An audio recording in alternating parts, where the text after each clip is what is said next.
Everybody, this is Jim at SP500chart.com. It is March 18th, 2012, and this is the video. We're going to look at the market action on Friday, the 16th of March, and we're going to kind of take a look in retrospect at the week, though, frankly, I don't really want to do that because the markets really sort of didn't do what I thought they were going to do this week. And but that happens from time to time. We still have to take a look back and kind of put it in perspective, okay?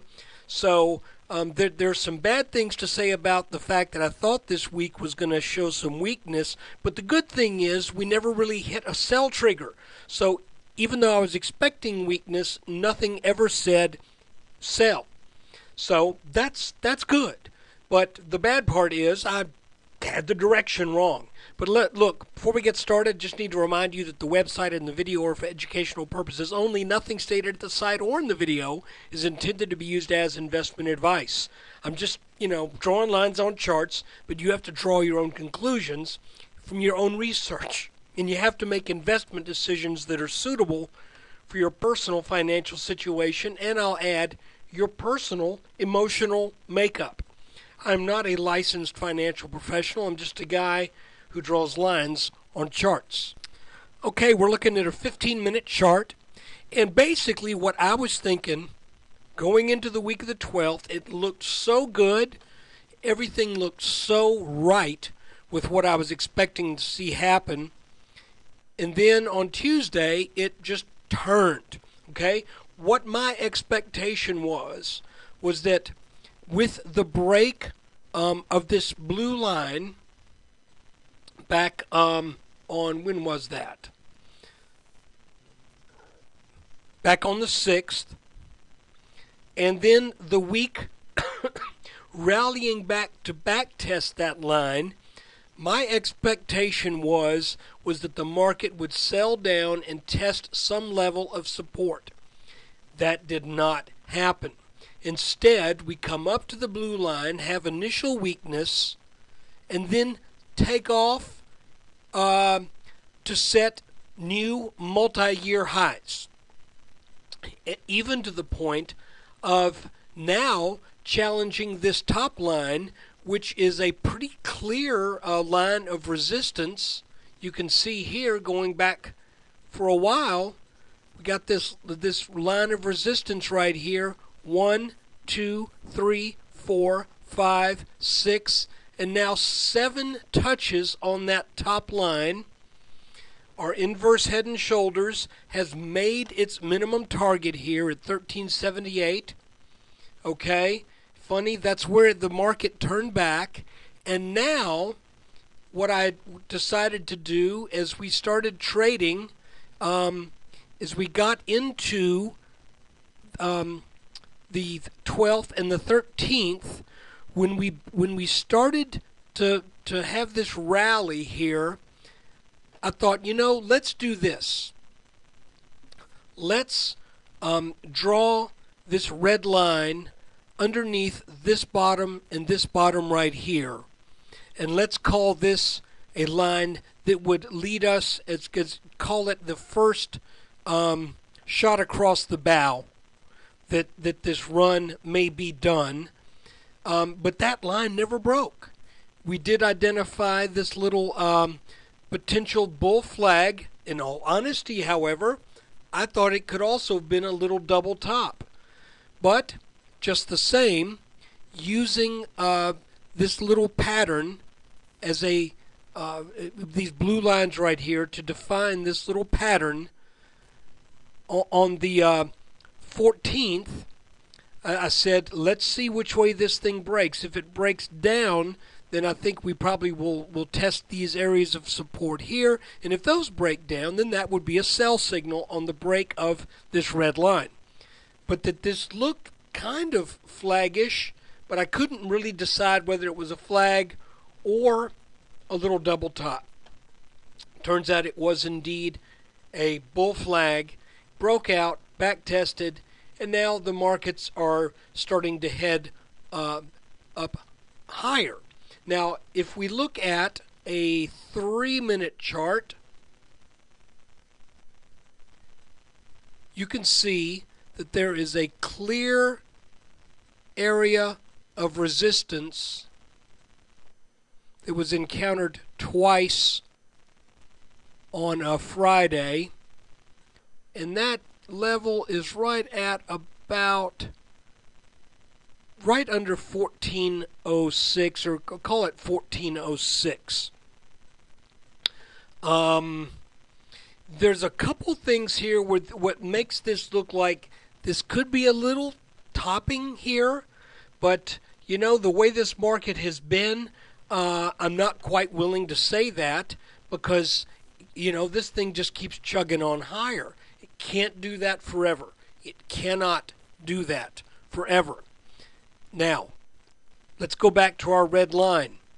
I'm still looking at this line right here as a signal line that this run off of 1340, about a 65-point run, 65-point run.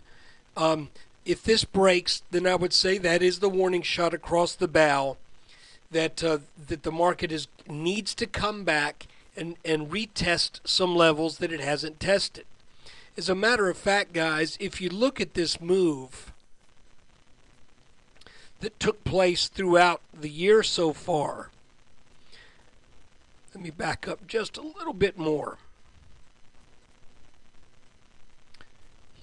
Coming into just in the December 19th, we were at 1203, and we are now 200 points higher with almost no decent corrective counter trend.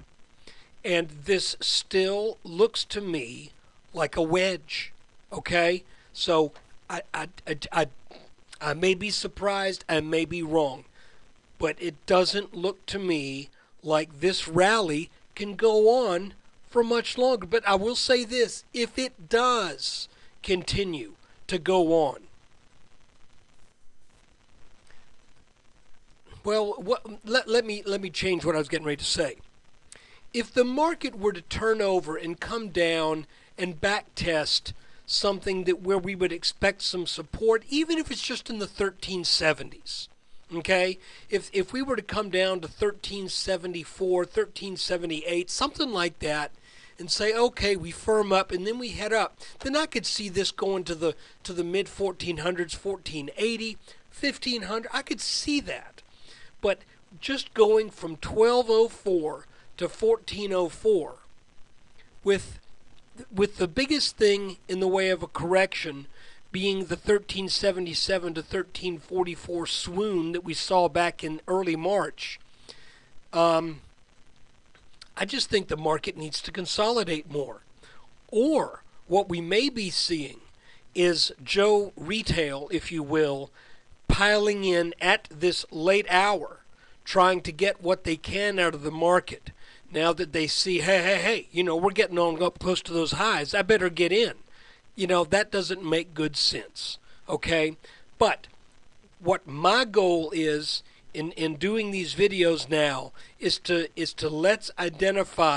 let's keep a real vigilant eye on a possible top. Frankly, I would love to see a little top here and then a little a sell-off, 3 to 4%, and then that may be a good buy opportunity.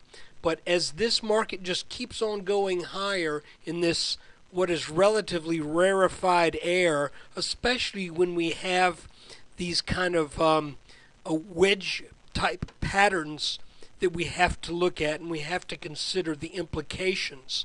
You can see that wedge broke down, and really what the market has been able to do is essentially get back into the wedge. It got a little bit over the top of it here, but the close was under this line. And this line, where these lines sort of converge, you know, I pointed this out a couple weeks ago. These lines converge at about 1410, 1412, something like that. And so typically where a wedge converges tends to be an area where things reverse before it gets there. So watch this red line as a potential line to break, and if it breaks, consider that as a warning shot across the bow that the bull run may be over. And I don't mean over for good, but I mean that there would be a corrective counter trend. And additionally, if that breaks and this blue line breaks, then I would think definitely this market will come back and consolidate at some level, hopefully giving us some clue where it will reverse with some kind of little pattern. You'll remember that we got that little pattern back here on the 6th. It was very minor, but you know, we formed that little this little it's almost like a little bull flag, except for it came after a downward move, okay? And it's the opposite of when you get a run up and then that little some person called it a typhoon flag. It's like here's your flagpole, and then that flag just kind of goes up and drifts up, typically setting up a down move. This is the opposite of that. You got the down move, and then the market halted it, and then it started to sell back. And when it popped up over that, look at what the result was. So right now, if we look at this pattern here as something of a kind of measuring it like an inverse head and shoulders, that does come out with a minimum expected. I'm not real sold on this pattern. It's not very clean and clear. But if that is what's going on here, that expected target just happens to be right about where the apex of our green wedge is. So look, let's just see what happens on Monday. I appreciate you guys taking the time to watch the video, and I appreciate you bearing with me as I am as surprised as you are and as many people are that this market does not seem to want to back up a bit. I believe that would be a healthy thing. I believe it would be better for the long term of the market.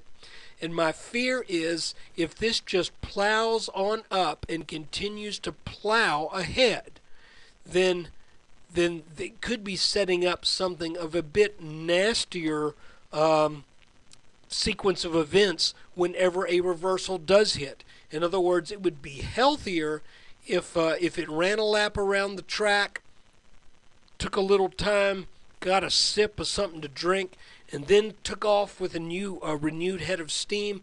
But instead, you don't want to see the market, if you're a bull, you don't want to see the market just run into exhaustion. So let's see what this week has for us. I appreciate you taking time out to watch this video. Thank you if you're a subscriber. Excuse me. I've lost my voice. Thank you if you are a subscriber. If you're not, just think about it. And take care. There'll be another video on Monday.